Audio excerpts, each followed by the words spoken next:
Good evening. I have to stare at the server and make sure it's recording because last time I didn't get a recording. It's like, when I lose a recording, I'm not happy. Not happy. Welcome, everybody. Special evening tonight. We have a special show. Thank you for tuning in. All those of you that tuned in. I'm happy to be bringing this to you because it's going to be some pretty good information. And okay, just got to square everything away in front of my face here. Anyway, this is the Stephen D. Kelley Show. My name is Stephen D. Kelley. This is TruthCat Radio, www.truthcatradio.com. It is Thursday evening, December 14th, 2017. The title of tonight's show is J. Paul Getty, Bunker Builder.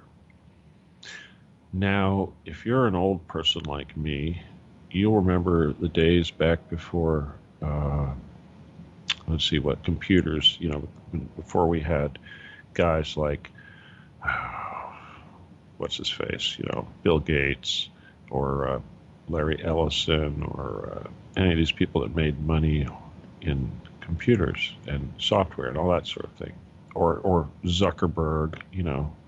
I was looking at the list of the richest people in the world today, the Forbes top 10 of the Forbes list. And I think Zuckerberg was like number 5, right after Carlos Slim, I think it was, the guy from Mexico that owns all the cell phone rights over there in Mexico. But and then you had Larry Ellison was on there. He's a computer guy, of course. And of course, Bill Gates is in there with his software company. So, there you go. Several of the richest people in the United States right now, the Forbes top 10 list, are in the computer or social media, if you will. But bottom line is these industries are very, software especially, or software and social media certainly are, they're not exactly what we would call bricks and mortar industries. But anyway, before all them, we had people like the Getty, or not the Getty, but J. Paul Getty. J. Paul Getty's name was synonymous with money. For quite some time, he was the richest man in America, one of the richest people in the world, and he was America's first oil billionaire, if you will. So he was a billionaire back when $1 billion was a big deal. Okay, he was for the longest time. So being the richest man in the country, you'd think that person would be a little bit different. And of course, we know that he was a little different, and we know that they're all a little different when they get into that strata of society. But tonight, I'm going to talk about bunkers. Certainly, the bunkers are part of the story tonight, but what I started doing at the beginning of this was to look at to find out whether or not he had been involved in any other projects other than the bunker underneath the Getty Center in Los Angeles. If his center over there in Malibu, the villa, which was his home, the home Getty estate there for some time, if it also had underground construction. And in the process of doing this, I found that, indeed, that he had actually had underground construction there, and he had underground construction and other things that he had done too. So we're going to talk about all that. But we're also, and this is mostly because of the the fire, of course, has drawn a lot of attention to our effort to expose the structure underneath the Getty and free the children that are being held captive there, which is the main priority and the main focus of everything that we do, in the hopes that will eventually be done as soon as possible. But tonight, because of the exposure that we have been getting, there's a lot of misinformation, and there's a lot of accidental representations of various people in the Getty family done incorrectly. Let's put it this way. At least 12 videos and sites and blogs and what have you have come out recently featuring information that was patched together about the Getty Underground that would invariably involve information of the Getty history. And there's one in particular where they identify J. Paul Getty, and they show a picture of John Paul Getty, whose actual name was Eugene, who changed it to John Paul Getty, who was one of J. Paul Getty's many sons. And yes, he was receiving a knighthood, but several of the children, as well as J. Paul Getty, received knighthoods, and we'll talk about that tonight. So it's very important that we clear up some of the misunderstandings, because when you're a guy like J. Paul Getty and you've got 14 grandchildren and 5 wives and what have you, and lots of sons of various different ages of different wives, it gets a little confusing about who's who and who's related to who. And of course, this doesn't change, because needless to say, there are still Getty people alive today, people in the Getty family. One in particular that we're going to talk about tonight. What the heck was his name? That special one that we're going to talk about tonight. Eugene Getty? Yeah, well, no, Eugene. No, Gordon Getty, of course. Excuse me. We'll get to that. But so the Getty family's influence is still being felt here in American politics, and of course, in doing the research, I found just how much influence it still has. I was actually surprised to find out just how deep it was. Now, before I get into all of that, I'm going to start with the first immigrants of the Getty family to come to the United States. But first, I'm going to remind all you guys, we are 100% listener supported, so of course, if you can, drop something in our thing. And of course, I'm not going to be in Facebook for a while. I'm supposedly going to be back in Facebook, who knows, sometime close to the beginning of the year. And even then, I figure when I do get back on, I'll have a slim window of opportunity before they kick me out for some stupid thing. And in which case, I'll try to put up a little video or something that explains what's going on and try to come up with alternative ways for people to communicate with me. But if you're watching this video, you need to be aware that safest thing to do right now is send me an email to law17gun@aol.com. Okay? And remember, the PayPal is StephenKelley714@gmail.com. And make sure you say it's for family members so that they don't tax us. And when I say tax, I mean just take a bunch of money. All right, are you guys ready? Here we go. All right, now, I'm going to do my best. It's a little complex, like I said, because I wanted to make a timeline and spell it out, but really it would have had to be kind of huge because there's so many players involved, scandals and what have you, and to get it all right at the same time is kind of difficult. But let's just say that the first Getty to come to the United States was an Irish Presbyterian Scotsman. His name was John Getty.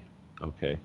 Now, apparently, this guy is actually the first one that immigrated to America, was the namesake for Gettysburg, Pennsylvania.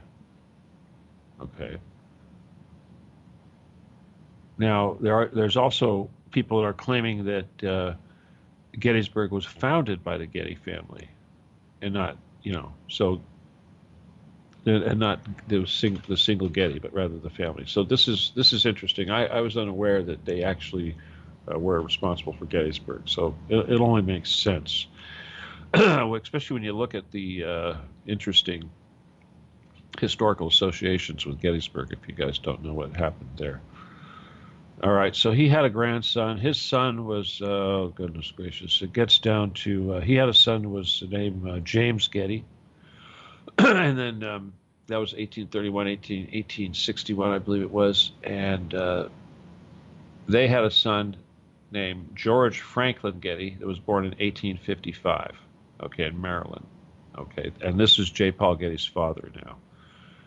Okay, now, he started out in insurance. Okay, he attended the University of Michigan Law School. He was admitted to the bar. He did, but he specialized in insurance and corporate law, and he made a pretty decent living in Minneapolis. his first child died of typhoid. And I think that was in 1890.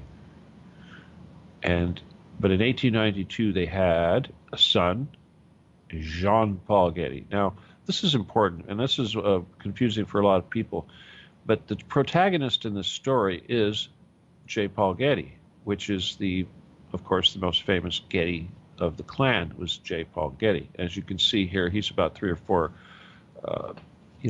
generations down from the first one to come to the United States and start Gettysburg. However, J stands for Jean, Jean, Jean, Jean Paul Getty. So that's very important because a lot of people will confuse him with John, because he does have sons and there are going to be grandchildren, what have you, called John. Okay, so remember this guy, Jean Paul Getty, Jean Paul, later known as J.P. Getty. All right, so when we say J.P. Getty, we're talking about Jean Paul, the guy that built the museum. All right, anyway, the Gettys moved to Oklahoma. They moved from Minnesota to Oklahoma, okay? And this is when George became an oil man. He became an independent oil man. And when he had 2 years, he had pretty much made some substantial money. And he started a company called Minnehaha Oil Company, which I assume is a reference to Minnesota and some sort of Indian tribe in Minnesota, which is kind of cute, actually. But shortly after that, after they made their money, they moved to Los Angeles, California. Okay. And about that time, in 1913, George, Mr. Getty there, senior Getty guy, old man Getty, he lent his son Jean-Paul, who was 21 at the time, money to invest in oil wells. All right. I'm trying to remember how much he didn't. They don't really say how much he lent him. I'm sure if you look at a biography, he could lend him. But you're going to see that these guys are Scots, and when you look at the concept of Scrooge McDuck, I just realized that this is where it comes from, because these guys were penny pinchers. Even though they were wealthy as all get-go, they were penny pinchers, big time. All right, these are where you get that stereotype of the wealthy Scotsman that pinches his pennies, keeps track of every penny. Well, that's with the Getty family. So he lent Jean-Paul some money, and it didn't take him very long to make money. Jean-Paul made his first million the following year. Okay. Now, they started shortly after that, the dad, it's funny because the dad thought that the son, JP was, who knows what, it's like, I guess every father thinks his kid is too wild or something like that, but he didn't approve of his ways. Okay. So George Getty did not approve of J. Paul Getty's ways when he was a young man. Okay. So he lent him the money, and right away, of course, he turned it around and made money, and certainly this led to the creation and success of Getty Oil. Okay. But when the old man died, George Getty, he didn't give the kid any money. Well, he gave him money. He gave J. Paul Getty got $500,000. All right, and this was when did he die? He died in 1930. Okay, all right, yeah. George F. Getty died. He left his estate in the form of the controlling interest in the family firm, George F. Getty Incorporated, which at the time was valued between $10 million and $15 million U.S. to his wife Sarah. Although Jean-Paul Getty became president of the firm. And this is interesting because they do this a lot in the Getty goings-on. You'll see that certain Gettys, they might not get any money, but they'll put them in charge of the company. It's kind of funny. It's the way they choose, which one they choose to put in charge. Now, it should also be noted here, well, they're talking about George Getty II, but George Getty II is actually a son of Jean-Paul. We'll get to him here eventually, but that's not important. But the point is that the old man didn't approve of his ways, and that's really kind of hilarious. Let me see, what does he say? There's lots of the early days of, when he's a lot of times when you look at these guys like that and you say, well, he was a shrewd businessman and he made good investments. A lot of times, as we know, there will be some sort of insider information or something of this nature that allows them to purchase something at the right time when it's at the lowest point and make the most amount of money. And this is going to be a reoccurring thing with these guys also. Okay. Let's see here.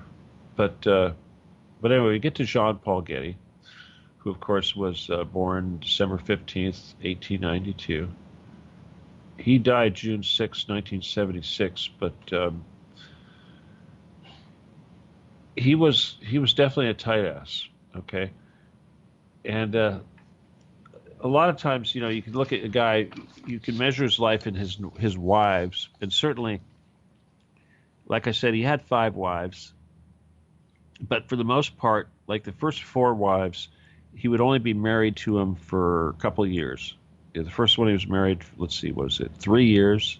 The next one was 2, and then 4, and then 4, and then the last one he was married to was, let me see, almost 20 years. Looks like 19 years roughly.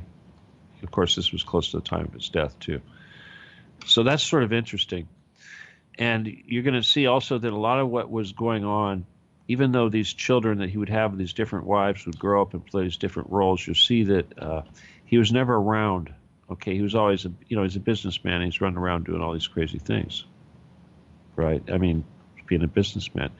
In fact, he had a, gosh, well, I'll get to that, but he had a thing that he said. There was a Getty quote. He says, yeah, okay, this is his quotation. He says, a lasting relationship with a woman is only possible if you are a business failure, and I hate to be a failure. So he liked to say that he hated and regretted the failure of his marriages, but he would have gladly give all my millions for just one lasting marital success. Ha, ha, ha. I don't know about that.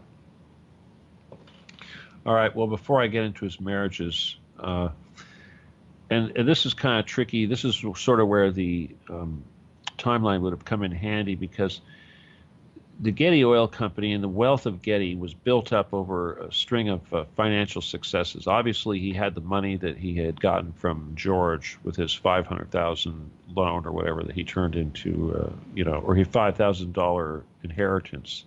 I mean, the guy was already, J. Paul Getty was already a millionaire, probably a multimillionaire, when his father died and left him with $500,000. But he also left him in control of the company, which, of course, would allow him to sell it, buy other companies, merge, change the name, all these sort of things. So obviously, he essentially owned everything, even though he didn't have the stock. But let's just... I should mention his mother's name was Sarah Catherine McPherson Risher. If anybody want to look that up, Risher. And George Getty, of course. Now, he lived in Southern California, of course, but so he went to the University of Southern California, USC. And he also went to UC Berkeley, okay? And this was in 1913 when he obtained his diploma in economics and political science. Oh, actually, no, this was in 1913. He actually went to the University of Oxford. So this is interesting because, as we know from looking at people like Bill Clinton and what have you, very often people will be groomed and they will send them institutions like Oxford and give them a Rhodes Scholarship. So that's interesting because it sort of looks like he was being groomed in these early stages. I mean, my God, the guy already went to USC and then Berkeley, and then he's got to go to Oxford too. So, wow, huh? And apparently he worked in, when he wasn't going to school, he worked in the oil fields in Oklahoma. And he had his own oil company in Tulsa. So he made his first million in 1916. And it's interesting because in the later years he's going to buy a bunch of companies, and this was all before the Depression. Okay. Now remember, he only got 500,000 of the 10 million fortune his father had left at the time of his death in 1930. Okay. And George said that JP would ultimately destroy the family company, and that's probably true. I mean, it's because he turned it into multiple different companies, but obviously he didn't destroy the company. He multiplied the wealth quite a bit. But he during the Depression, when nobody had any money and everybody was hard up and everybody was hurting, he took all his money because he had huge amounts of money. He started buying up companies. He bought Pacific Western Oil Corporation. Let me just check that real quick. Let's see, they were.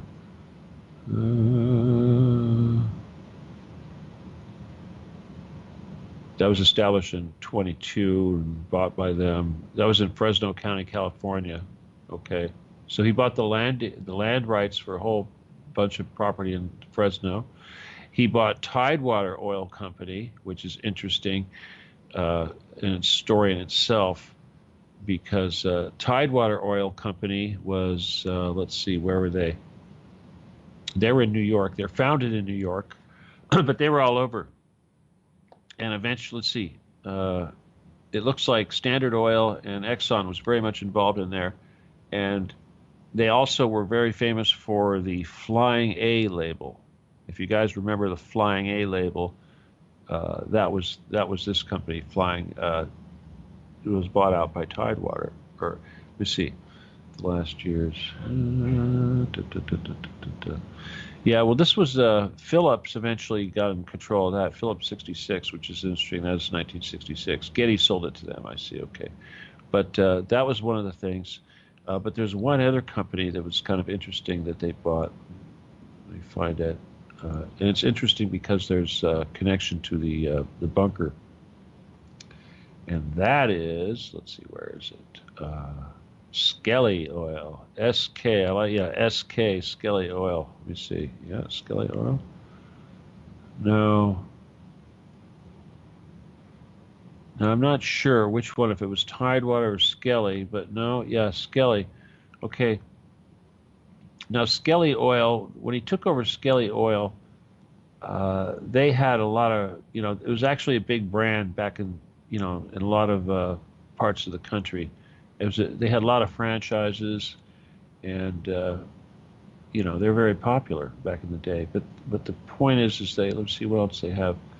They eventually became part of Texaco also, but there's another company here, an aircraft company, and I'm trying to find, that was actually came in as part of one of these companies. I'm pretty sure it was Kelley Oil, but let me see if I can find it. And the reason why that's interesting is because oh, here it is. I'll just look it up real quick. It's Spartan Aviation is what it is. So Spartan Aviation. Oops.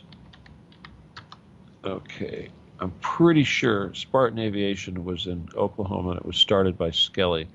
And of course, this is one of the assets that he was able to acquire during the Depression. And of course, World War II came along, and suddenly, if you're an oil company, or you're a company that has, see, where is it? It's funny because I pull this up on Google right now, and I see Spartan College of Aeronautics and Technology, which is funny because the Spartan Aircraft Company eventually disbanded, but when it did, it turned into Spartan Aircraft School. Okay, yeah, here it is. All right, it was created by Kelley. Okay, the Kelley guy, William G. Kelley. It was an oil baron, see. So when he acquired the Flying A, or whatever it was, Kelley Oil, he also acquired this. And it's interesting because you see, by owning an aircraft company like this, it puts him in the same category as Howard Hughes, if you will. Okay, but anyway, this is an amazing thing. People really need to look into that.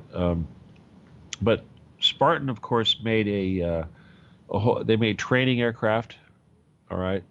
They also made some, well, very, as the name would suggest, very Spartan aircraft. And they tried to get into the civilian market, but eventually it didn't really work. I mean, after things changed. But one of the things they did do is that they were obviously very much into building stuff with aluminum. They started building trailer coaches. All right. If you can think of an Airstream, an Airstream is like a solid aluminum, or not a solid aluminum, but aluminum body trailer, caravan, or whatever you would call them caravan, I guess, in Britain. But anyway, and these things actually went for a lot of money. Okay, they went for like they were like the Cadillac of trailers, but they went for like $4,000. This was back in the day, and this was back when you could buy a $4,000 house or a 4,000. Well, I mean, they sold like 4,000 of these things, but in 1961, but the average cost of a home at that time was like $8,000. So, obviously that's quite a bit. But these guys eventually became the Minahoma Assurance Company, and also the Spartan School of Aeronautics, and that particular wing of it disbanded the airline production. But what's interesting about it is that today, if you go to what's left of the Spartan aircraft facility, because it's essentially been torn down, there will still be a building sitting on the site amongst the debris. And the building was made out of salt. It looks on the outside like it's some sort of looks sort of Art Nouveau, okay, or no, Art Deco. Yeah, I guess you'd say Art Deco. Art Deco? Yeah, kind of Art Deco, which would make sense. For it was done at that time. That would be kind of the thing. But the point is that when you look at it, you realize that yeah, it's Art Deco and all that, but it's also solid concrete, and it's made out of like 3 foot thick concrete walls. And supposedly, this was J. Paul Getty's first bunker. And he, you would think, and of course it sort of makes sense because you remember this was in the middle of Oklahoma, and he's thinking, well, we have tornadoes and all this, and I don't want to be sitting here and have some tornado come by and wipe me out because I just happen to be in the wrong place. So he constructed the home that he was living in was solid concrete, and we don't know a whole lot about it other than it had supposedly 3 foot thick concrete walls, but I would suspect that it also had a significant concrete basement, possibly a decent bunker. Now, of course, this facility is derelict. I don't know if it's probably fenced off, I could say, but if you went on Google or whatever and typed in Spartan aircraft or Getty Tulsa or something of this nature, it's not too hard to find photographs of this building. You could see it, just a white concrete single family home looking thing, which probably is something much larger underneath of it. Obviously this guy had money. So anyway, but let me just get back to where I was. Whoops. There's so much.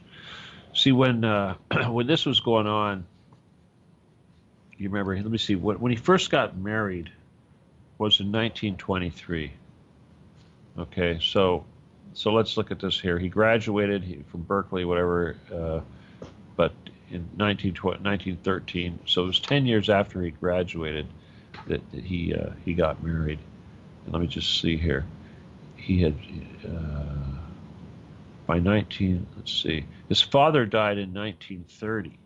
Okay, so he got married in 1923. Oh, this is interesting. Let's look at that a little closer here. So the first thing he did, this is probably why his father was pissed off, because it looks like first thing he did, ran out and got married. The rich man probably thought, oh, that's not a good idea. Well, he had a succession of divorces, obviously. 3 during the 20s. So he had 3 divorces during the 20s. Oh, my goodness. Well, the second of the third one, he actually was married till 1932, but he got married in 1928. So that's kind of rough to suggest that that happened in the 20s, but at least 2 happened in the 20s. All right. Okay, so basically, Getty Oil was the merger of the, let's see, what was the original company? Well, Tidewater Oil, Pacific Western Oil, and Kelley Oil with the Getty operations, and this is what was the basis of Getty Oil. So that's a pretty big deal. Now, as I mentioned, he was married. Let's just say real quick, I'll just go through the wives he were married to at this point. The first one is Jeanette Jeanette Demont. And he was married from 1923 and divorced in 1926, and he had one son, George Franklin Getty II, from that marriage. Now, this is considered his oldest son, of course, obviously, and he died in 1973. So he was born in 1924 and died in 1973, and he was significant because that particular one, the oldest son, actually became a significant executive in the Getty organization later on in his life. But of course, the sons from the other marriages would be the ones who would get all the headlines. Now, his second wife was Aline Ashby, and he married her in 1926, and he divorced from her in 1928. Now, poor Aline did not have any children with him. Don't know what's up with that. Maybe that's why he left her. I don't know. Very King Henry VIII thing going on here. His third wife was Adolphine Hemle. Yes, Helmle. Helmle. He married her in 1928. They were divorced in 1932. He had one son, Jean Ronald Getty, born in 1929, whose son, Christopher Ronald Getty, married Pia Millar, sister of Marie Chantal, Crown Princess of Greece. That's very important. Okay. Now, Anne Rourke was his fourth wife. And she's kind of interesting because he had this is the mother of Gordon Getty, okay, as well as Eugene Getty, who are both very significant characters. Okay, he was married to Anne Rourke, R-O-R-K, from 1932 to 1936. You notice a pattern here? You notice how he jumps from one woman to the other without any kind of like boom, boom, boom. Wow, huh? These women don't wait around.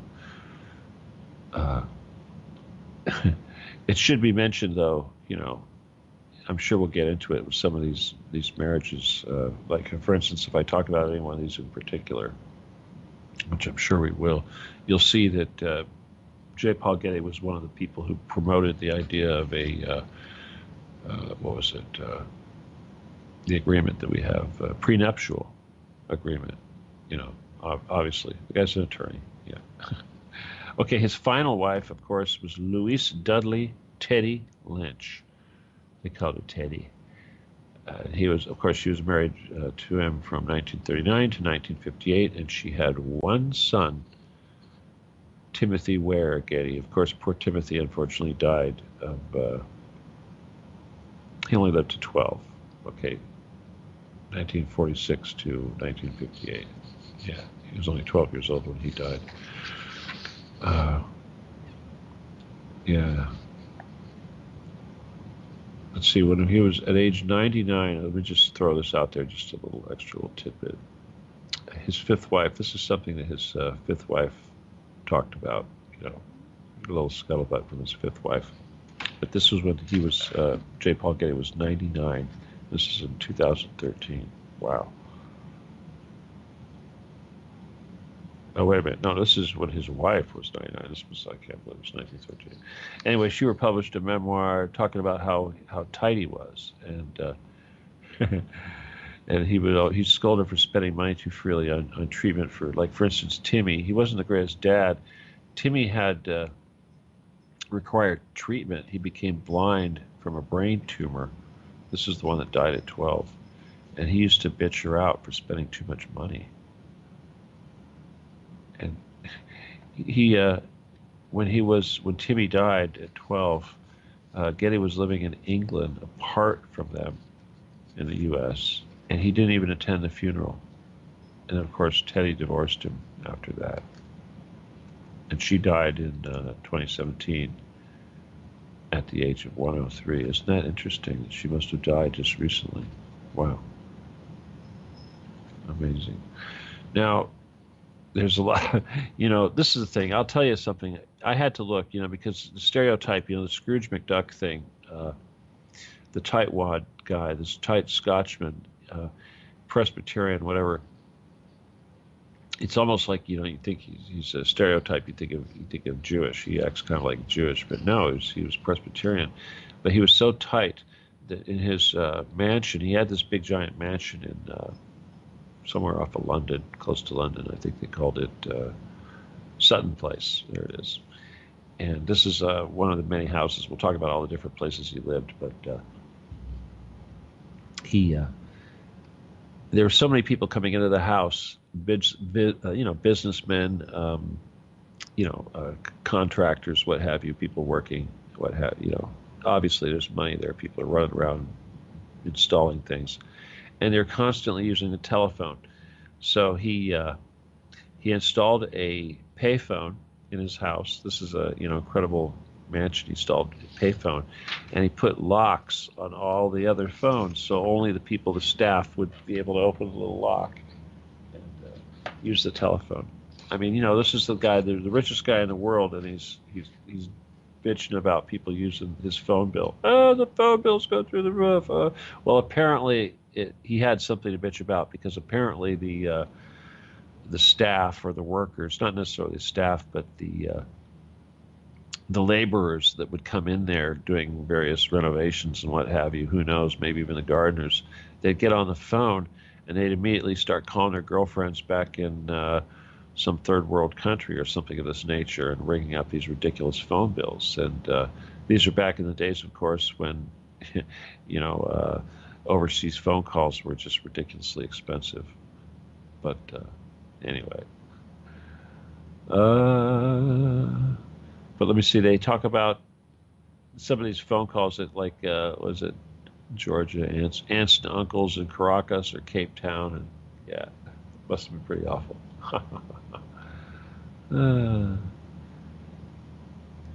Huh. Yeah, well, he actually thought that they would want to use a payphone. Okay. Huh. But it looks like as soon as they were done with all the renovations, what have you, he pulled out the stuff. Now,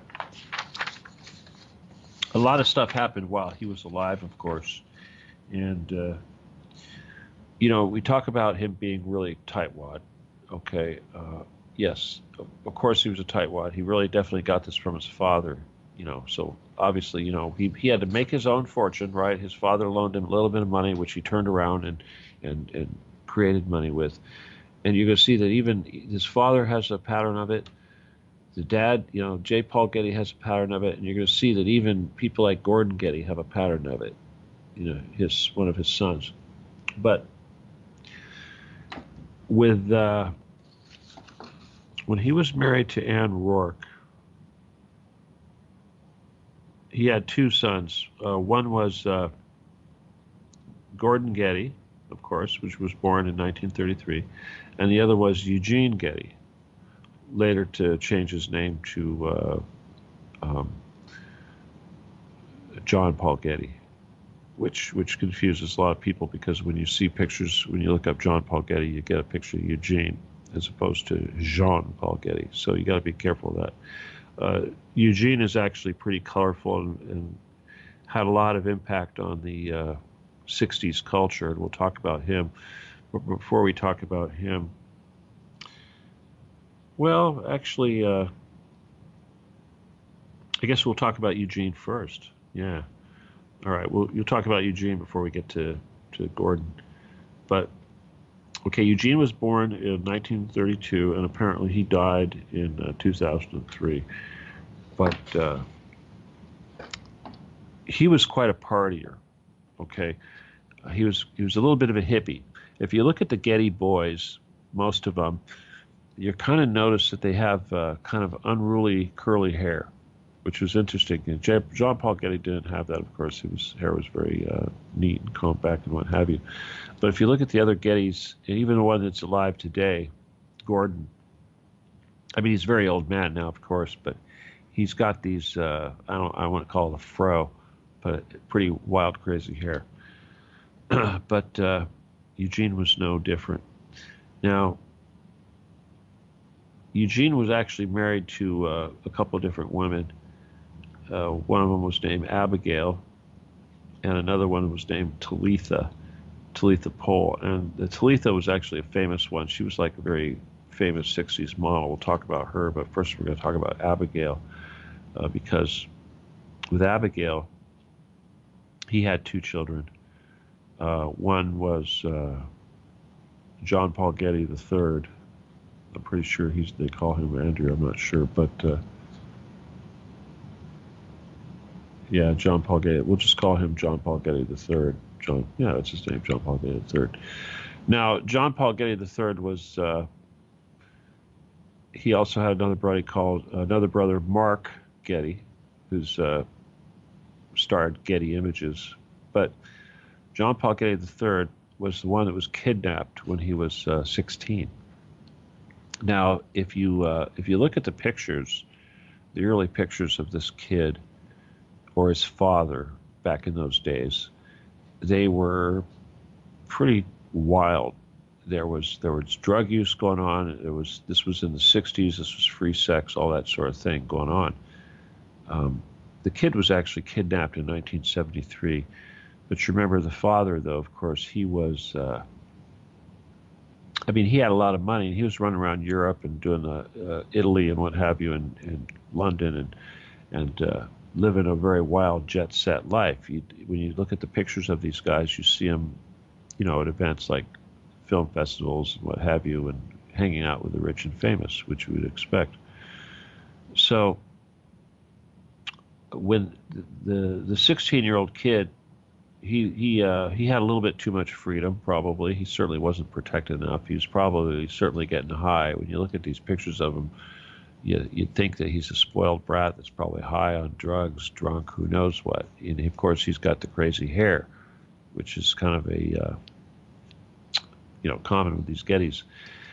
But when the kid got kidnapped, it was a media sensation naturally, because obviously the Gettys were still, the richest people in the world at the time, or the richest people in the United States at least, and they made a big deal out of it. But there was a lot of speculation that it was fake, that the kid was faking it, that he was doing this to get money and all that. And of course, the father, what was his name again? The father, Eugene. He was very concerned. He wasn't like Jean Paul. He didn't have the huge amounts of money. He was just on an allowance, whatever, that he was using to run around the country. And of course, much like the father before him, I'm sure that John Paul Getty didn't approve of the lifestyle of Eugene running around doing what he was doing.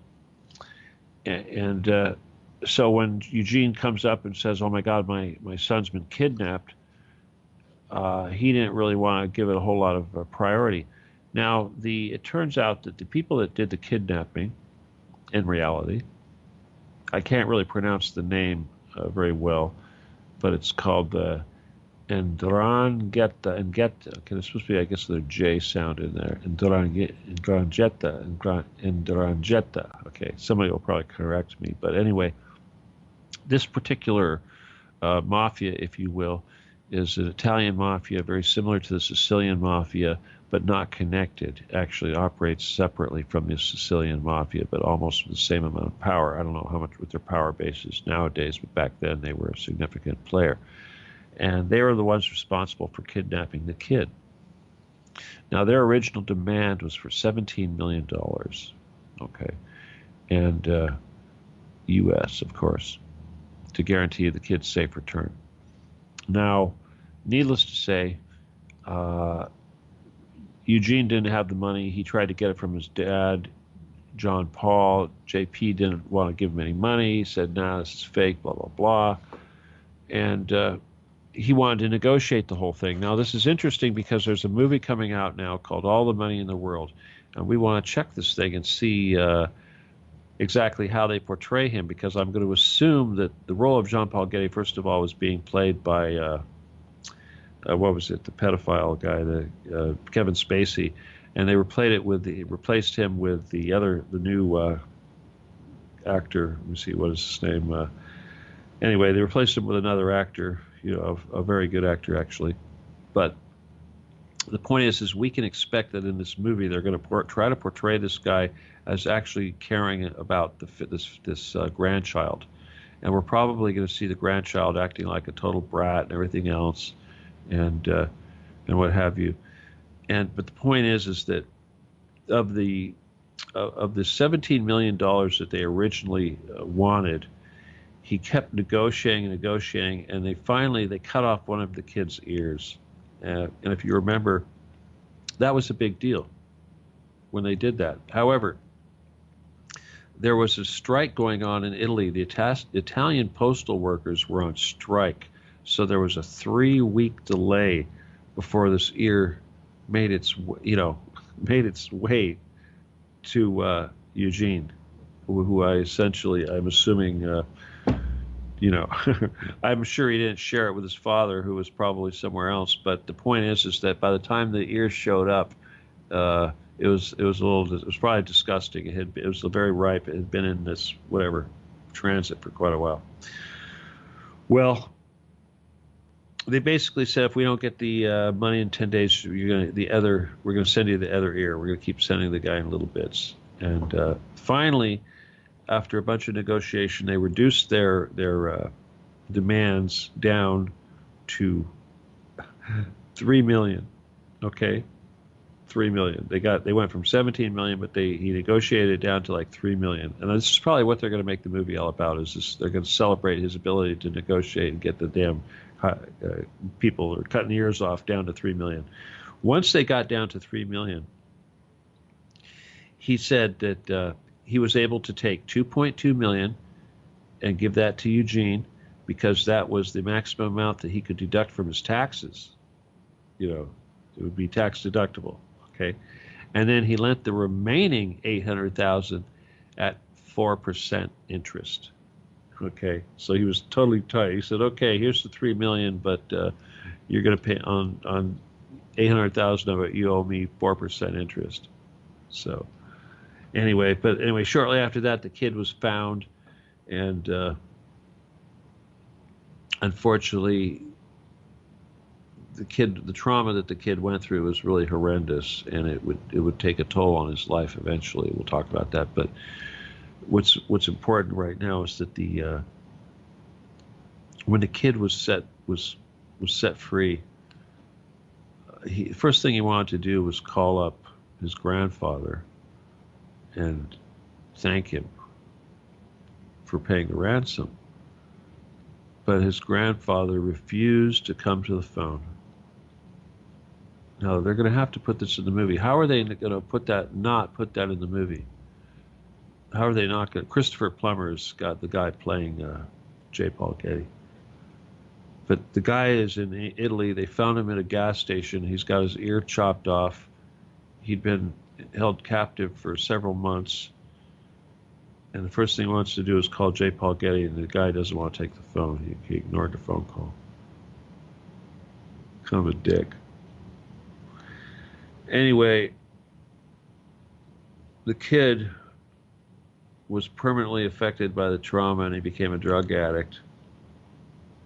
And He had a stroke brought on by drugs and alcohol in 1981, in which case he was basically became somewhat of a vegetable, partially paralyzed, speechless, sitting in a wheelchair.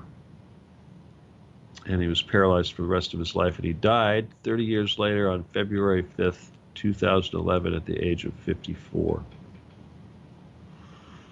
Now, I believe he had a child, Balthazar.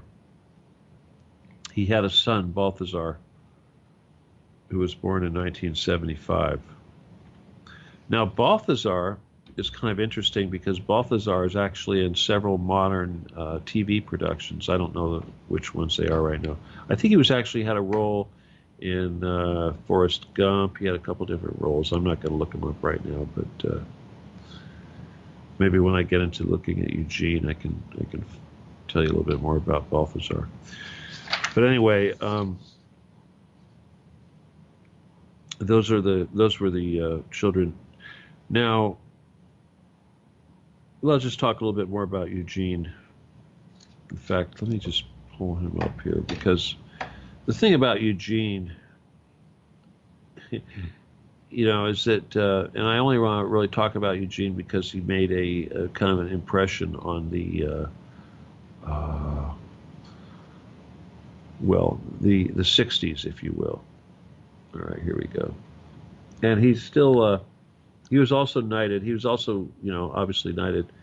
But when he married this woman, what was her name again?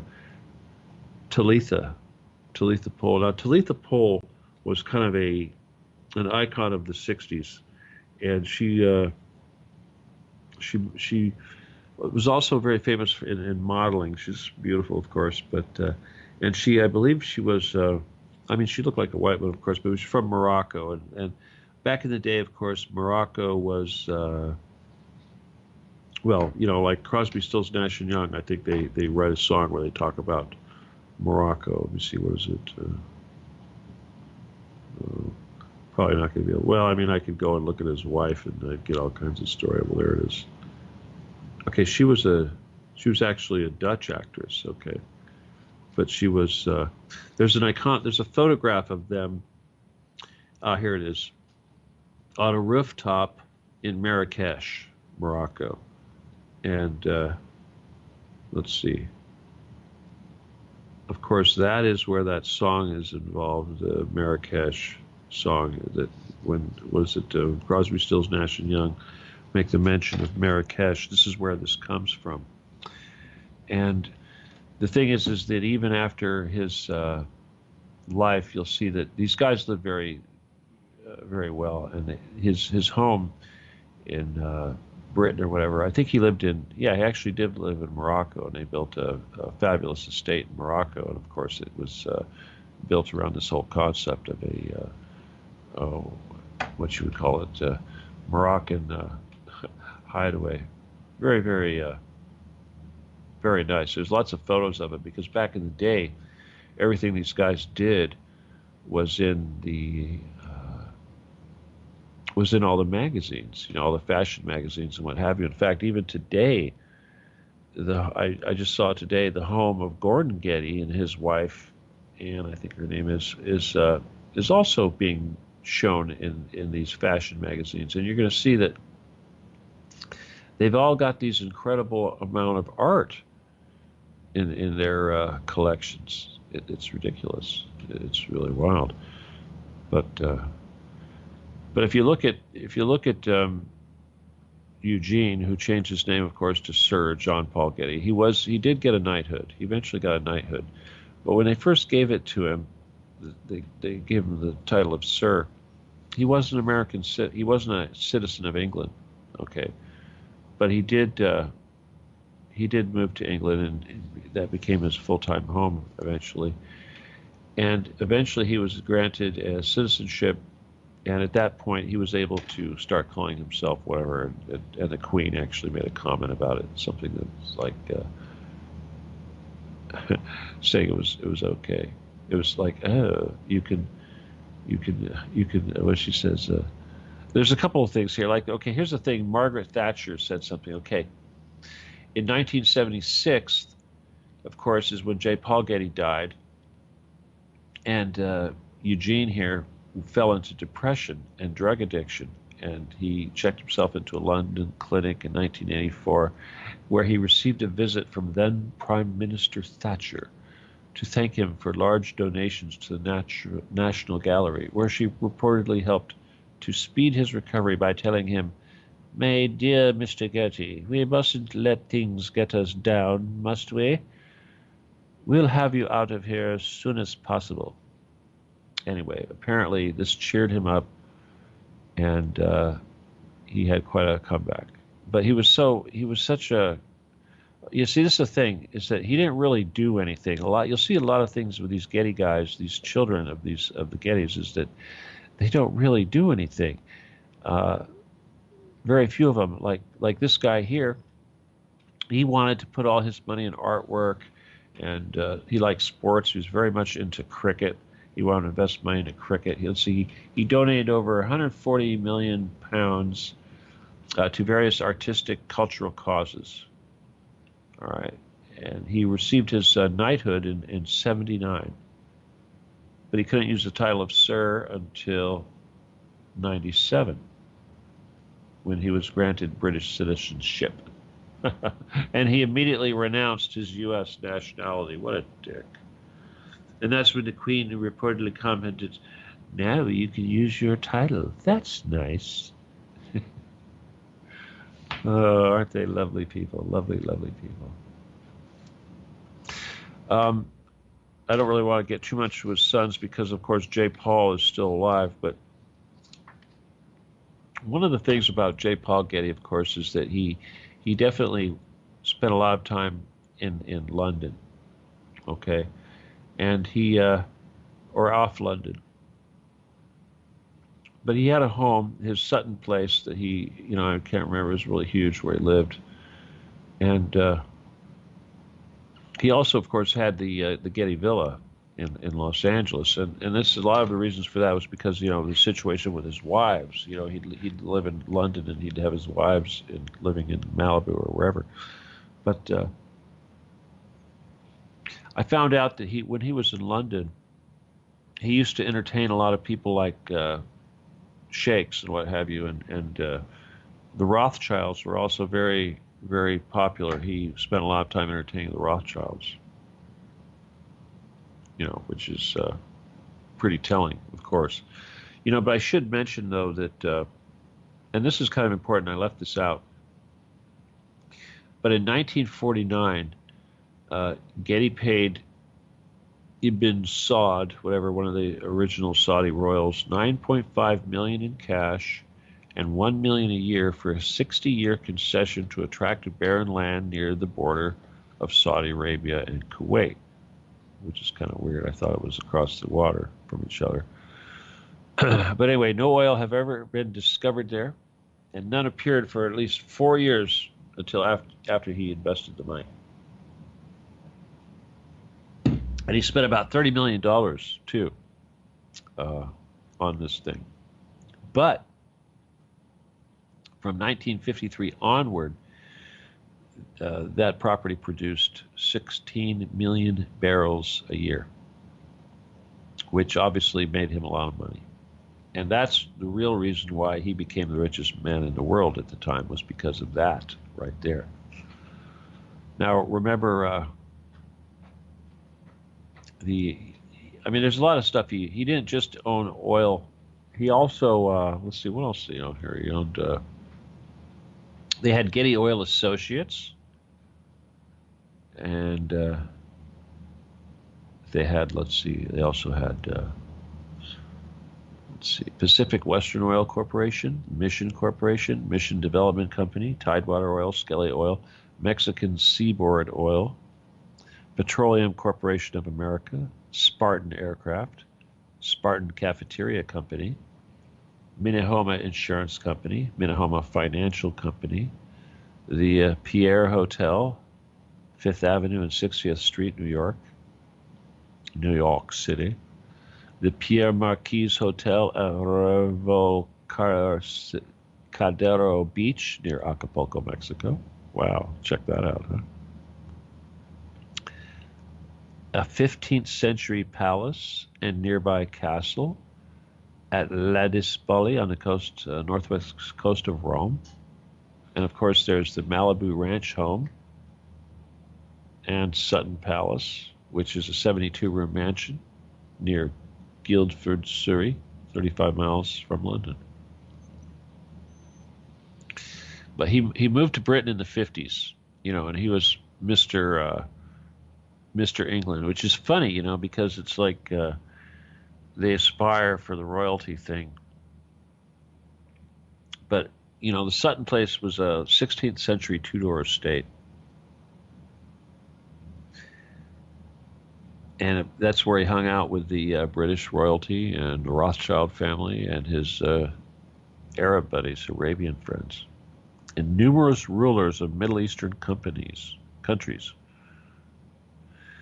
Huh. It says, though, that he lived the rest of his life in the British Isles, in the UK right there. That's where he died at 83 on June 6, 1976. Let's think about that for a second. When was the Getty finished? He must have died. If he died, let's see. This makes sense. Anyway, 76. That seems kind of early. He still was knighted, though. Maybe this is one of the reasons why they confused the sun. Let me see death. Well, he is buried in Pacific Palisades, Los Angeles County, at the Getty Villa. But the gravesite is not open to the public. This is interesting. All right, now I've got to go look real quick and find out. Getty Museum, Getty Center. I'll go Wikipedia and see when the Getty Center opened, technically. Getty Museum, Wikipedia, here we go. It's funny because they call it a $1.3 billion center open to the public. Okay, opened December 1997. Wow, isn't that something? How could that be? He died in 76, and yet, God, that's amazing. Interesting, which makes me believe that there was certainly something going on much earlier than this thing was opened up. And that's why I think, and this is something I'm just going to go and mention right now, is that anybody that's paid any attention to the area of Malibu and in the undergrounds and what have you will know that there is, just off the coast of Malibu, Point Mugu, California, what appears to be a underwater structure, really huge geological underwater structure that could be the opening of a, what appears to be a base, something with great pillars and a great roof that would appear to have openings that would allow something to go underground from an underwater entrance. I've seen other pictures, of course, that show this as being an optical effect. However, we know otherwise to a lot of different degrees, and we know that there is these things out there. Now, of course, with the Getty Museum, we know that there is a structure underneath that thing, and we know that this thing is connected by tubes to these various other different locations. And we're now learning that it's very common with these elites, and even the sub-elites, like the Hollywood executives and what have you, the people who aren't even close to being as wealthy as people like J. Paul Getty, who have tunnels under their homes, secret access. I mean, even the people like, if you look at the Playboy guy, well, you know who I'm talking about, Hugh Hefner. He had tunnels, apparently. Some of these Hollywood stars had tunnels going back and forth, and again, you look at these Masons, and there's only one reason why they have these tunnels, and this is to move other humans not being seen, captives, either victims before and after satanic ritual abuse and murder. Clearly, these tunnels are being used for these purposes, so it's very likely that we're finding out now. Of course, if you look at the Getty Center, not the Getty Center, but the one underneath or the one at the the villa in Santa Monica, or not Santa Monica, but Malibu, you have a very Italian villa-looking structure that's very beautiful, of course, there on the front of it. But if you look towards the back of the property right there, they've created an amphitheater, which is interesting. Of course, I assume they do Shakespearean productions or what have you at this amphitheater. But the point is that they've also created what appears to be perhaps underground garages and a lot of concrete structures, multi-level structures that appear to go underground. And it's interesting because it betrays a fascination with this concept of building these massive underground multi-level structures, which is certainly a big part of what the Getty has done. And as I dug a little bit deeper into the Santa Monica, or the villa, I found that it also has large cavernous underground basement type of area, not associated with parking, of course, and allegedly was being used as a area to display statuary and artwork. And this area, of course, was private. It was semi-private, and the only people who were allowed access to view this artwork were patrons of the museum and people who were on the know or on the inside of the community, of the art community. So I thought that was very interesting because it's very difficult to find any information about that. And when you do find information, it's usually somebody saying something like, oh boy, the Getty's going to open up their special underground thing to have another showing of some art, you know, as if to suggest that this was hardly ever done, and the only people that knew about it were people that were on the inside. So that's very likely. So I could see very easily a network going from the coast underneath this thing and out there. And it leads me to believe that from a very early stage, even as far back as prior to the construction of the Getty Center, that he was thinking about making connections to bunkers and structures that were already in place underground in those locations. And I think that as we see from the Getty Center, of course, that from an architectural standpoint, and I'm assuming from the sophistication of the bunker below, that the lessons were learned starting way back in Tulsa when he made his first bunker at Spartan Aircraft to the bunker that he essentially possibly made underneath the villa in Malibu, to the Opus Grande that he made on top of Santa Monica Mountain, that apparently he died before he was able to enjoy.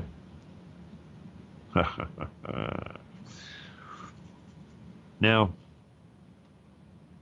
which leads me to believe that Gordon Getty is a little dirtier than we know. I'm skipping a little bit. It's actually getting, time's moving. We've actually gone an hour and 15 minutes. I should just remind everybody real quick that this is Stephen D. Kelley Show. My name is Stephen D. Kelley. Thank you much for listening. It is December 14th, 2017. If you want, once I get a little further ahead and get a little finished edited, I will go ahead and open up the phone lines if anybody wants to call in and contribute.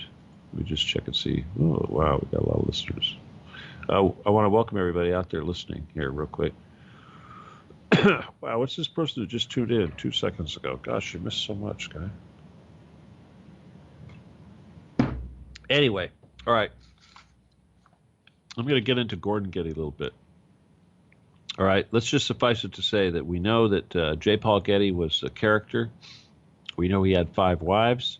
We know he made a bunch of children. We know he had a bunch of sons. He wasn't satisfied with any of them, of course. Now, supposedly, of all his sons, And I don't know what he didn't like about George Franklin Getty II, the one that died in 1973. That guy seemed to have it going on because he was the one that assumed control of Getty Oil for the longest part. But eventually, and I suspect this might have happened after George Franklin died, but Gordon Getty, who was born in 1933, who's still alive and lives in San Francisco right now. He is supposedly considered Getty's favorite son. At least this is what they like to think.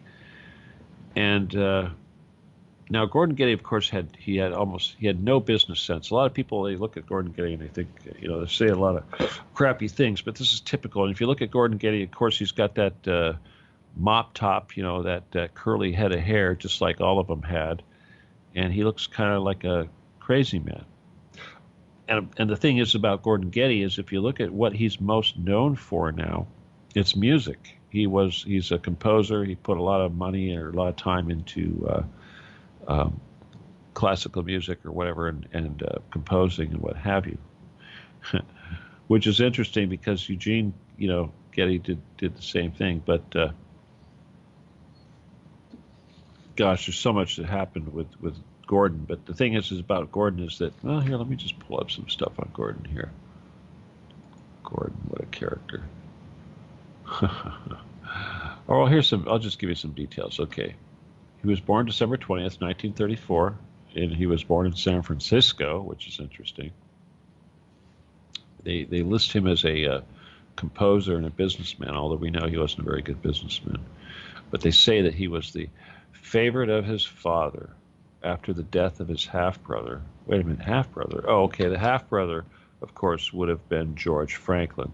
Okay, so in other words, George Franklin, of course, the one that ran the company, he was the first son from Jeanette of his 2-year marriage with her, born in 1924. That was the favorite son, but he died in 73. But after he died, of course, this guy took over the Getty Oil. All right. And the thing is that he wasn't really capable. He wasn't a good businessman at all.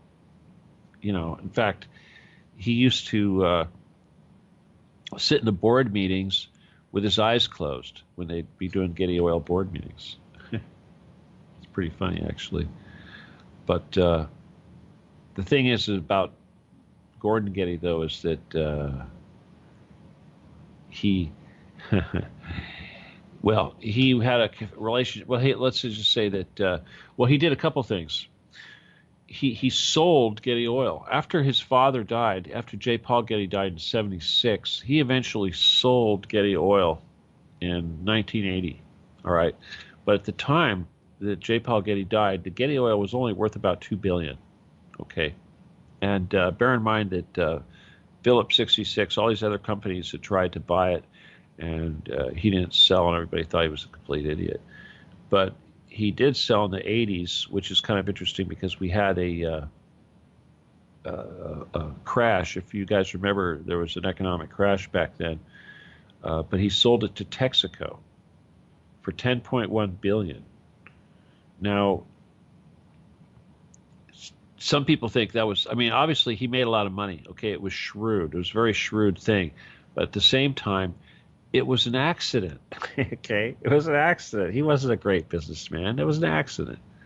But he made a whole lot of money for the company. What else to say about him?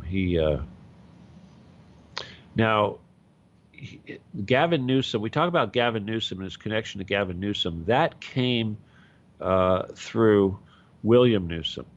All right, now, William Newsom is the father of Gavin Newsom, and he manages the Gordon P. Getty Family Trust. Okay. Now, right now, Gordon Getty is the only Getty family member on the board of the Getty Museum. And this is significant because this is typical of the way they treat these guys. They exclude each other, and it's like fighting for rights over control. But anyway, I want to get more into that. This site I'm looking at doesn't really have a whole lot. I'm sure there's more here I can pull up, but anyway, they reckon that his net worth is about $2.1 billion, and you're going to see that obviously it's probably a lot more than that. And, you know, when you're a billionaire, it doesn't really matter how many billion you have. A couple billion is definitely more than you can spend. Okay. A little bit of scuttlebutt about Gordon Getty, because we're going to spend a little more time on him. He had 4 children with his wife Anne, 4 sons, and then he had a side relationship. He had a side woman in San Francisco. He had one in L.A. and one in San Francisco. I mix them up. Which one was where? Okay, here it is. His mistress was named Cynthia Beck. Okay, and anyway, he had 3 daughters with Cynthia Beck, and these daughters all recently filed to have their last names changed to Getty because they want to get in on the inheritance, which is, of course. And if you look around, there's certainly a lot of information on that, but let me look at see if I got more about this Gordon Getty. Oh yeah, here it is. Now Gordon Getty had the son named Andrew. Let me see, where is it? Yeah, Andrew Getty. Now Andrew Getty is the one that was died here recently in L.A. under mysterious circumstances.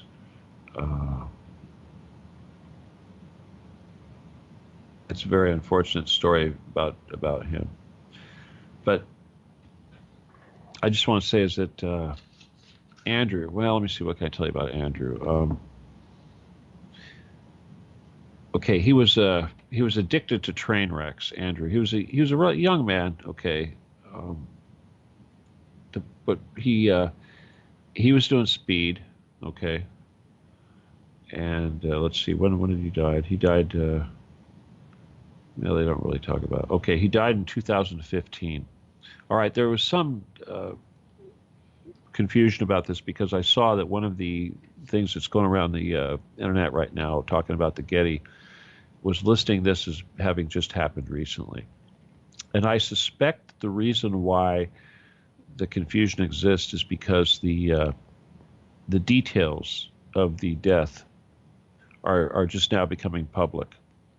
Okay, remember the guy died in March 31st, 2015, and here it is 2 years later. We're starting to hear more about it. But, of course, because of the current conspiracy going on with the child sex slaves, obviously people are easily confused and thinking this happened right away. No, my alter did not go kill this guy, at least not that I know of. But, all right, this is the deal that happened. The young man here, what's his name? Andrew Getty. He was doing meth. He was drinking. He was probably doing all kinds of crazy things. He was hanging out with these women who were probably meth heads too. And anyway, needless to say, he also had a plethora of medical issues. Okay. Now, in the autopsy that just came out here recently, and I think this is what's going on, is they're trying to suggest that this was natural cause. His death was due to natural causes, which is kind of ridiculous because he had a hemorrhage he had an anal hemorrhage that was really bad, and there was also some suggestion that he may have been shot, but well, anyway, we're not going to get into it. But the other thing that was kind of curious about the thing is that he had, of all his girlfriends, the one that actually found him in the bathroom in the pool of blood and all that was a woman that he had a restraining order on. Probably one of the crackheads that he was trying to rescue. He was Captain Save-A-Ho, as they say. Apparently, this is what they suggest. Now, to go back to his father, though, which makes it kind of sad, is that almost 4 months after Andrew died, his father, Gordon, filed to obtain money from his son's estate. All right. Now, he filed a claim against his son's estate for $14.1 million. and this was for this is for artwork. He requested to regain ownership of 55 pieces of art worth 1.1 million. He said he had previously loaned his son money, and he had also wanted the state to reimburse him for 200 and something thousand dollars he paid, on behalf of the estate, something of this nature. But there were other creditors too that were requesting money off the estate. This is typical. It's just kind of course when the father is doing it.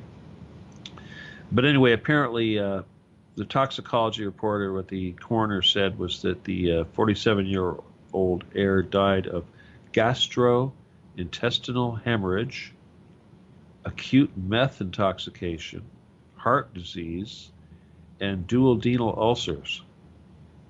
Okay, so his stomach was screwed.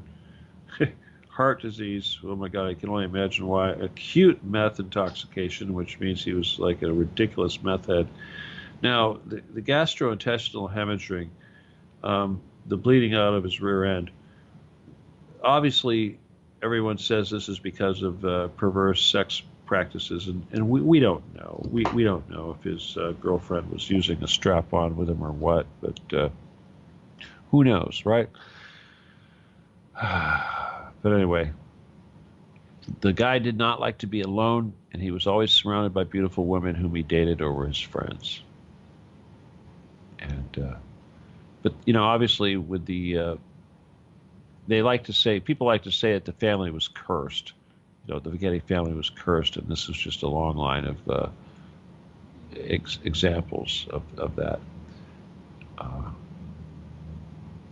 I don't know. Personally, this guy doesn't really seem all that bad, if you ask me. I mean, his father seems to be a little bit kind of a dick. But it should be mentioned, though, when we go back to talking about Gordon Getty, because we talked about the business with Gavin Newsom. Now, Gavin Newsom, of course, is a Democrat, all right, and that's a little bit weird. But it should be mentioned that Gordon Getty is a Republican. All right. So all you people that are talking about this Republican versus Democrat crap, get a load.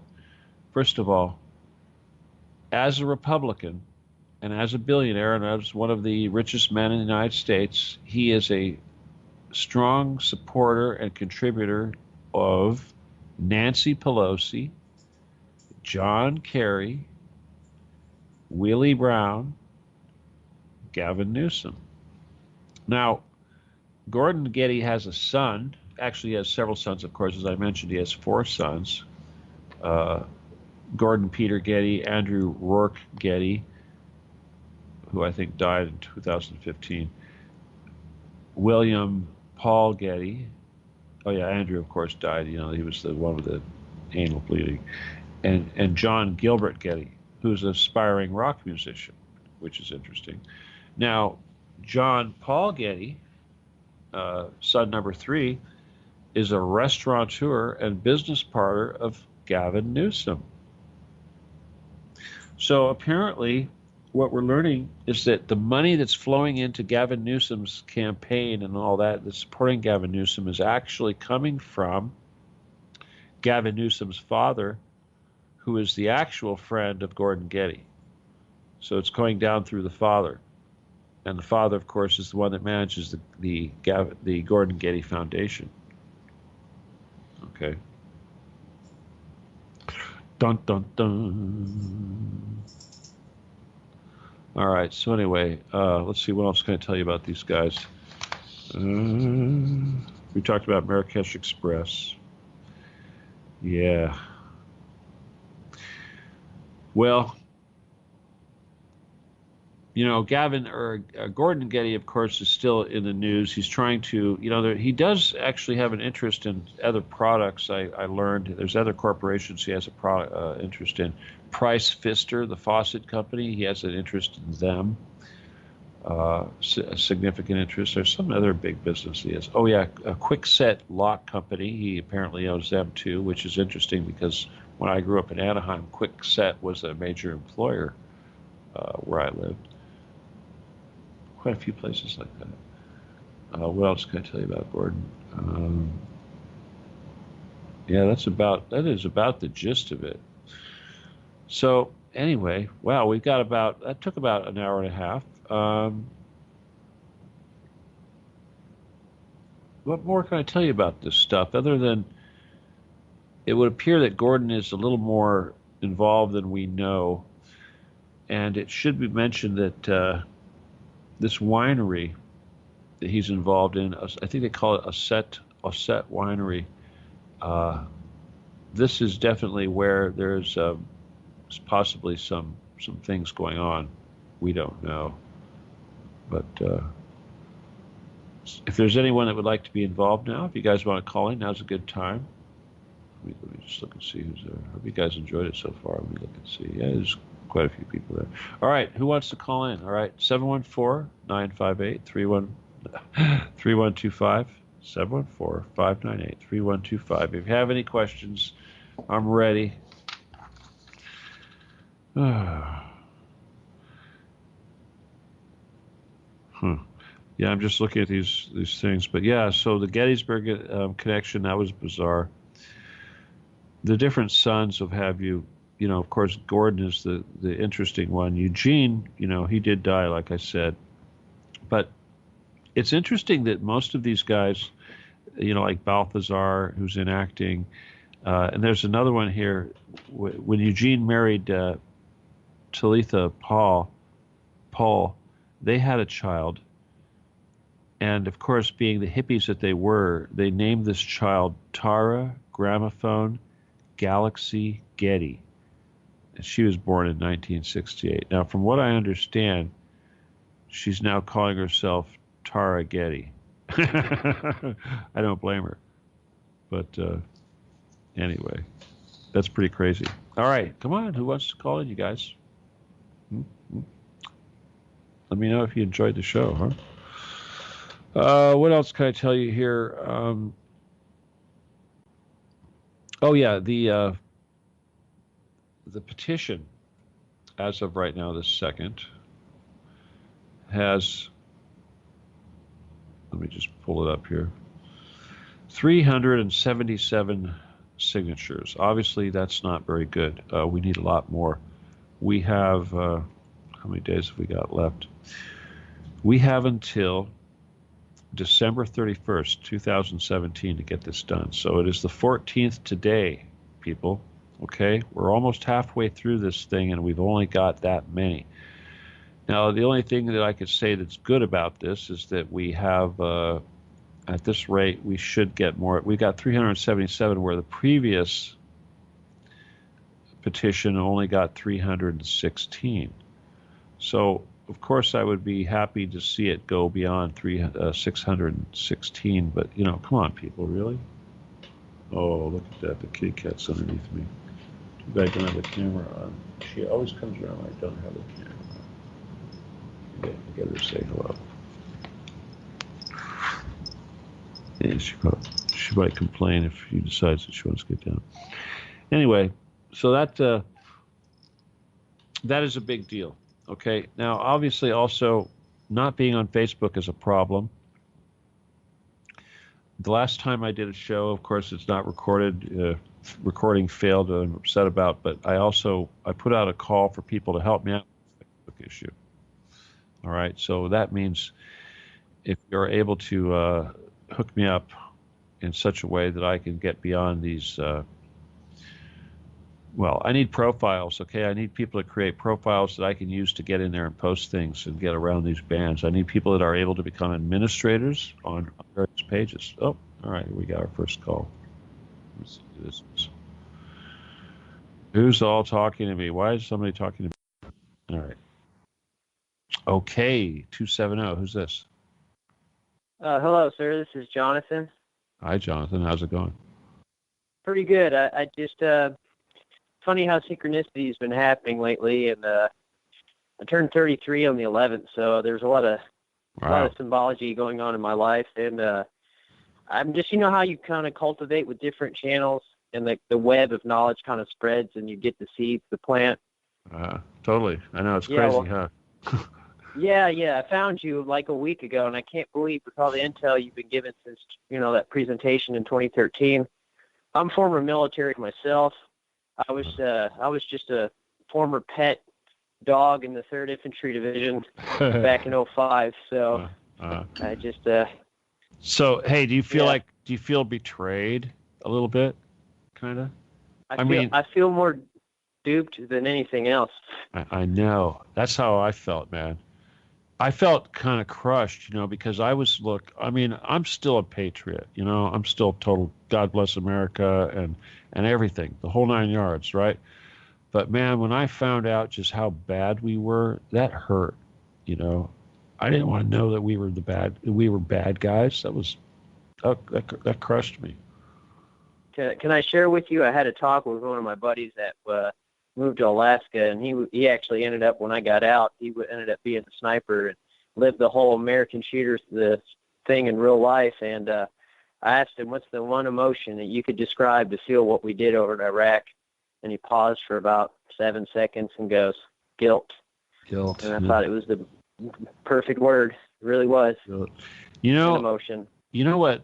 People don't really know what guilt is, and I don't even use the word guilt because for me, it was like, I called it gravity. Okay. When you kind of wear it, you know what I mean? Mm-hmm. It's like really heavy, and if you haven't done it, if you haven't been involved in stuff like that where people are dying, you don't know what that's like, but you kind of wear it, it weighs on you. The scariest thing is that I understood in a spiritual realm or in a metaphysical, energetic level that the energy, everybody would say how it was it was demonic and dark. And it just seemed like what a perfect place to feed off of suffering and angst and anger and, fear, just, the hopelessness. And it was just it's a vortex, man. So did you listen to the show tonight? Actually, I was researching you for a few days, and I was like, it showed the cat radio, and I was like, I got cats in my house. I bet you they're cat people, man. They're mysterious animals. And I looked at your website, and I was like, oh, he's playing right now. I was like, well, I was listening, and then you said, oh, somebody call in. I was like, well, I guess I'll call in. Right on. Yeah, I'll be that guy. Yeah, that's cool. I was just wanting to see what you thought. If you just tuned in, that's cool too, because that's typical. I can look at the stats, and there's all kinds of people that just tuned in. I'm like, oh, well, that's the way it goes, right? So what do you think the progress is going? Because from where your intel and where your experience is, it does seem like I don't know. It seems like that industry that you guys were knowledgeable of, they're trying to sweep you under the rug as best they can, but still allowing you free will, if that makes sense. Well, as far as that free will thing goes, they claim to be able to take it away from you anytime you want. I personally don't believe in that per se. I think that when destiny is there, yeah, you can not perform your duty and you can choose not to do destiny, but it's technically it usually will happen anyway. But I think we're winning. I really do. I think that all the bad crap that comes from now on is going to be desperation, and but I think ultimately, we've really turned around a quarter, and I think that, and I'll tell you though, I swear, this whole Getty thing, if I ever believed it, I believe it even more now that this really is the key to everything, and I'm so heartened to see that people are starting to wake up and realize that yes, indeed, this is the kill stroke right here. Yeah. It just it's but you wonder if this is just a faction battle, and they'll just. Well, I know what you mean because of the East Coast West Coast thing, and I would not want to think that they were just going to crush the West Coast because the East Coast has been wanting to do that, because obviously when we talk about taking out these bunkers, I want them all taken out, not just the Nazi ones, and save the Jewish ones. Forget that. They got to all go down. Can I share with you, when I was getting out of the military, I was actually playing Phil Schneider stuff to a lot of my buddies when I was in the military, and it resonated with them because when he talked about yellow group and black berets and green berets, we understood that we were in when we remembered the berets or the Rangers were black, and you know, gun guys are gonna want to chime into that, but just it confirmed too much because how they silenced him, and it just I don't know. A lot of people are dismissive of his intel, you know, and they don't understand the gravity of the deception that's been going on. Well, you know, the whole thing with Phil Schneider is that he comes right out and starts talking about aliens, and they're not even aliens. I mean, they're living here. My God, they live here. You know, they've been living here longer than us, you know, so. Yeah. And right as soon as you do that, people think you're nuts. Well, see, and I think his limitations were, and you know, we've been around people, as I'm sure you have too. He's a very intelligent man. I'm never going to take away that from him. He's a patriot, and he did the right thing, and I give him utmost respect and honor, and I hope his energy and spirit guides is still fighting that battle in the other realm. It's just maybe the man might have a case of, and this is not to be disrespectful, but maybe he had a form of Asperger's, because a lot of savants like that usually have a verbal or a communicative drawback in some degree. And some people might write that off as being dismissive when they don't gravitate toward that concept. Yeah, I hear what you're saying. Yeah, I mean, he was a geologist, right? You know, and besides, when he was when Phil Schneider we're talking about here, but when Phil Schneider was zapped by whatever the hell it was that zapped him, I mean, it's amazing that he wasn't killed, let alone deformed. And he was deformed, so it's very possible that he was like partially paralyzed on one side of his body. Yeah, and it could have had DNA damage to his body. I remember him saying that he had bone problems, and his wife did mention that he spoke to her. I don't know if it was before or after the shootout of finding ships. You know, also it's not just that one first encounter. Right. And it's just a shame. Yeah, yeah. It's but you know what? I mean, at least their legacy lives on. People are talking about them. I mean, I'm talking about them, right? I dedicated my everything I do. I've dedicated to those three, to Bill Cooper, Phil Schneider, and Gary Webb. You know, right? That's what keyed me in. That's where the I guess the pollen of honor really set in with me when I heard you say that, and I was like, yeah, because I respect those men too. You know, well, it's like, who else is there, right? Who else is there? I mean, I think the awakening is happening. I'm sorry, go ahead. No, I'm just saying that I try to emulate their legacy as much as possible. But if I look around me today, and I challenge people all the time to try to name one person that comes close to any one of those three individuals. Yeah, that's alive, you know. You know.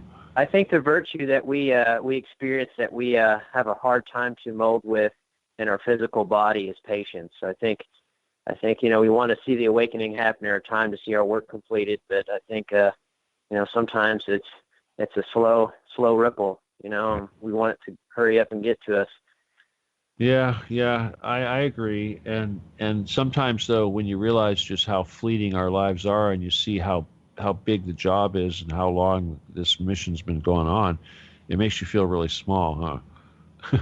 Makes me feel like if I was out in the galaxy and my spirit and consciousness looked at how bad the Earth was and how there was a dark force here, that I would have been some of the honored sacred ones to volunteer to come here to make what's right.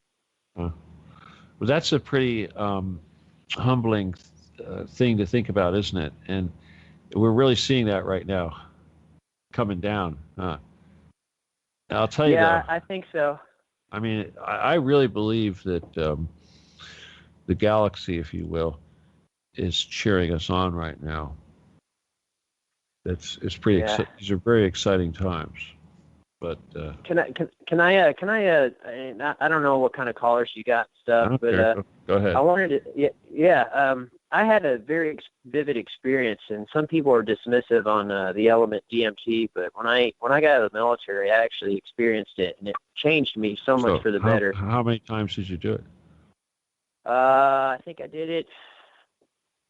I did it twice, 2 or 3 times, but I always did it. I preferred it during the day because I connected with Mother, and it was sometimes I couldn't break through when I closed my eyes. It was just more kaleidoscope shapes, but I had more of a connection when I had during the daytime amongst You like the to have earth, your 'cause I eyes felt open. like, Uh-huh. That's interesting. yeah, well, yeah, that's just how I am. No, actually, this is a total tangent, but the difference between doing it with your eyes closed and doing it with your eyes open is pretty significant. You know, What does it mean in those two realms? well, I mean, if the thing is what you see when your eyes are open, you can still look at a person and see the person, but and still get messages from the other side and all that. And you'll still see the geometry, the fractal stuff going on. But when your eyes are closed, and when I say closed, I mean blindfolded, because you really need to be blindfolded to do it right, is you will see the person. You'll still be able to see the person, but you'll see their light body, and stuff like that. And you can actually Amazing. see through walls. You can see people in other rooms, on the other side of a wall, stuff like that. I did learn not to abuse that element and for it to be something sacred. And I went on a vegetarian diet after that for about a whole year. I stopped smoking cigarettes. I stopped biting my nails. And I tell you, that was probably the most spiritual apex of the human existence I ever A lot had. of people do that. That's so true, because the guy that I had done it with was not spiritual at all, and he used to scoff at the things that I would say, talking about energy and the universe and all that stuff. And he would dismiss it all, and then he got exposed to the DMT just once, and got a peek at the other side, and he came back and said immediately that I was right about everything, and suddenly his life changed. So it is amazing, and obviously everything has to be. If anybody was able to do it, I would just give you some advice. I would say, make sure that you're with people that you trust. You've got some good friends around you who are actually good souls. Otherwise, you don't want any dark spirits around you. And I don't recommend going into the jungle and doing this stuff where you're drinking it. I don't think that's very safe, because you don't really have any control of the recipe. But if you're smoking it, it's very safe. And the reason why it's very safe is because it's almost impossible to smoke too much. Right? Mm-hmm. I agree. You can't. I mean, let's say you try to take a hit and you said, "Oh, I'm going to try to take 2 hits." You can't take 2 hits. You can't. No. Yeah. You automatically hit. You get in your mind, if you're in a comfortable place. I've noticed with some friends, it's like, I need to go lay down, and they go lay down, and then boom.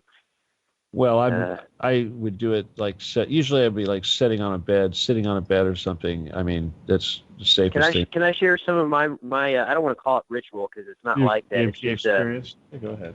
Yeah, I burned sage, and I have feathers from animals that I've collected, especially since I'm able to say what state I live in, or is there some OPSEC stuff on that? Go for it. I don't care. Yeah, I live in Kentucky, and when I got out of the military, I moved here, and this is probably something in my DNA remembers this land and this soil, but it's just it's been an amazing experience. Anyways, yeah. So Indian thing. Yeah, I think everybody claims that they are, and maybe we should all just say we are, because we're all. Well, I mean, if you're talking about soul reincarnations and soul memory and stuff, there's nothing wrong with that at all, Right, yeah. We can go on that topic too, because I've actually been in the theory or mindset that the incarnation grid or the reincarnation cycle might be something to do with genetic memory or frequencies within the DNA structure of our bodies, and our souls reincarnate that, or people around our circle. That's very true, but there's also the genetic component, and then there's also the spiritual reincarnation component. So in other words, biologically you're going to retain some cellular reincarnation type memory of your ancestors and all that, but you can also have reincarnation. So if you incorporate all these together, soul memory as well as an actual reincarnation of a soul and genetic memory, then you got something special going on. Oh, yeah. It's a lot of birds. I see hawks all the time around here, yeah. and I've seen a bald eagle out in Kentucky, and man, those things are scary big, dude. You think you're like, oh yeah, it's a big bird. It ain't. Man, that thing looks like just like a dragon in the sky. Sometimes how big it is, it's captivating. And I've been doing research on crows lately, and I don't know why. I was just reading it, and it was on Nordic mythology with the crows, and it is with Native Americans, but Native Americans kind of think of it as a negative omen, and the Vikings kind of see of it as a positive lore. Crows are cool, man. Crows are cool. I know. I like crows. And every morning it's been parked. I park in front of a light post at my parking lot at work, and there's been a crow there every morning. I've been leaving to go to run my route. I see it up there. And Are you leaving them food? Are you leaving them food, man? Save your scraps. I gave him a little bit of French fries I had. I don't know what crows eat, you know. Well, they loved it, I'm sure, and they're waiting for more. That's probably seriously, it. Yeah, I had whole families of crows that were, dependent on me. And let me tell you something. When you are good to a crow, they tell the other crows about you. That's amazing. Yeah. They'll say, "Hey, how synchronistic is it? I brought that up, and you were around crows. That's crazy, huh?" I totally had a crow, but I had a raven too, so I could, Yeah, they're both intelligent birds. I've been doing research on them. It's just funny how my mind's been focusing on that species, that animal, that energy, and then it's been manifesting. I've been seeing it. So maybe the veil is lifting, Oh, totally. Well, you know what? We're down to just a couple of minutes here, and I'd like to just give, if there's anyone out there, you got one last chance to call in and say hello. One last chance. Okay, we're not going to let you do much, but we'll let you come in. Yeah? Anybody? 714-598-3125. At least we got one caller, right? No, seriously, we didn't. Tonight really wasn't meant for a call-in show because I was mainly trying to get out all this information quickly. It's documented as much as possible, and this little extra banter at the end of the show is sort of extraneous. But hey, what the hell? That's radio, right? No, I think even if it was short, it was meant to be, man. I just need to listen and gather more intel. I just figure you're waiting for a caller, and I'd send out it's cool. It's totally cool, calling in, and we got a pretty decent amount of people out there calling. It's funny that a lot of people are still tuning in. To be honest with you, we got a couple of people. I mean, several people have tuned in the last few minutes. I'm like, oh, you guys. Yeah. Would you mind if I give you a Getty question, sir? So therefore we could kind of get back on topic. Yeah, but first I have to say hello to Oceanside, who just tuned in 11 minutes ago. I'm like, Oceanside, what's going on with you, Diane? I think that's Diane, right? Yeah, okay. Yeah, sure. You can ask a Getty question. Go for it. All right. Yeah, I have a friend when I was over in Iraq. It was from Oceanside, and I went and visited Oceanside, California. It was a nice place. Anyway. Yeah, there you go, Oceanside. Yeah, it's fun. You like Marines? Best fish tacos ever. We used to call them jarheads back when I was growing up, though. So no offense, guys, but anyway, go on. The Getty family. I was curious to know, since we're on the topic of bloodlines, are they part of a Khazar family, or are they? Getty seems like it should have had an I at the end of it instead of a Y, but I don't think so. Curious to know about that. I don't think so. Of course, I can't. Jewish. That would certainly make her children Jewish. But as far as Paul was concerned, or his father and all these guys, they weren't. They were Scots-Irish, or not Scots-Irish, but Scots Presbyterian. They were Scotsmen. They're like Scrooge McDuck. Scrooge McDuck, McGetty Duck, McDuck-Getty. Some of the dark occultists really like to travel the lineage of the female. I didn't know if you were aware of that. Well, that's exactly right. But, you made me think about something. But being Scottish, it's not so far-fetched that they are what they are because of the Masonic business. I mean, obviously, the Scottish Rite is a major, segment of the Masons. So, and we know that the Getty Center is extremely Masonic and extremely Templar. So it stands to reason. In fact, this is something you're not going to find in Wikipedia, but I'm gonna guesstimate. I'm going to throw this out there that I would suspect that all of the Getty family, going back to what's his name that came, John Getty, that came in here from Scotland, was probably a master mason. And this stuff went down through the family. So, because anybody that goes to the Getty Center is going to notice right away the Masonic influence. So I'm thinking, yeah, these Masons in their underground tunnels, they like those underground tunnels. All right, listen, dude, I'm gonna let you go because I got to finish this thing up. All right. Yes, sir.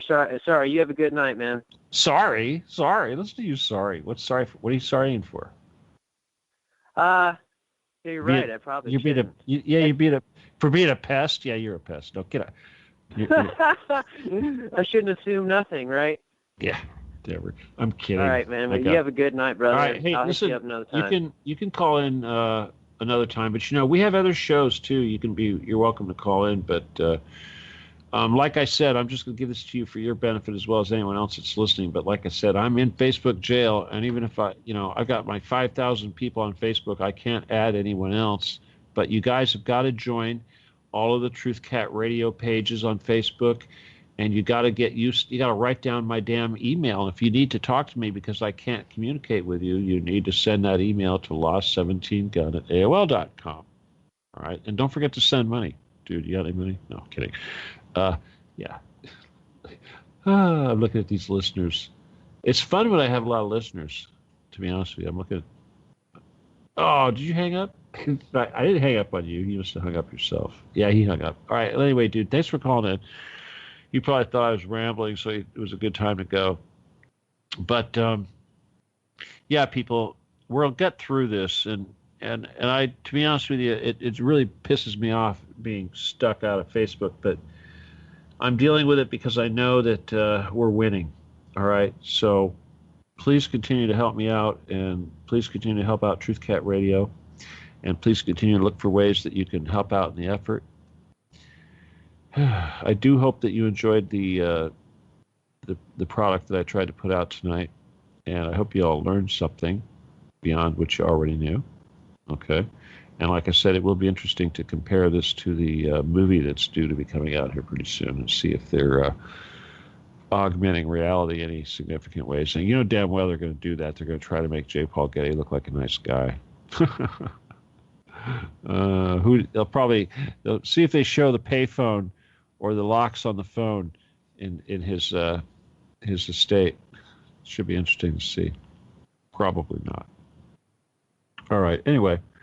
Looks like we're a couple minutes early, but I got to get something to eat. I've only eaten. I had some chorizo this morning, but I've got to eat some dinner. And like I said, I only eat 2 meals a day, and I'm pretty sure it's taking a toll on me because I noticed my wristwatch is starting to revolve around my wrist, and when your wrist starts losing girth, you got a problem. Okay. Not enough milkshakes. Maybe I should have a milkshake tonight. Yeah, good idea. I'll have a milkshake. All right, people. Anyway.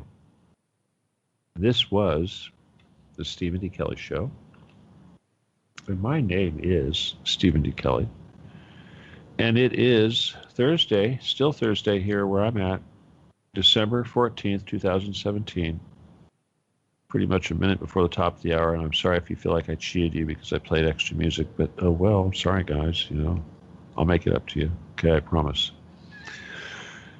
Anyway, with that, I'm going to let y'all go. And once again, thank you so much for being here. All you guys that are listening live, thank you so much. I'm going to put a recording on probably one of my last shows if you want to listen to my last show. I know you're getting tired of it because we got to put more stuff up, but it's just really hard to put anything up right now not being on Facebook. All right? So if you have not subscribed to the Truth Cat Radio Facebook or YouTube page, you really got to find it and do it. All right? Please do that. Okay. Anyway, once again, thank you, all of you. Again, you're why I do this. So thank you for being here and work extra hard for me. Okay, please. And don't call up and say, why should I? All right. Please don't do that. Just work hard. Okay. I want you to. Truth Cat says, please work hard for me. Help me out. We're almost done. And the general wants you to fight a little bit harder. Sorry. All right, you guys. Thank you so much. I'll talk to you all really soon. I hope real soon. And with that, I'm going to say good night. God bless. Adios. And Goodbye.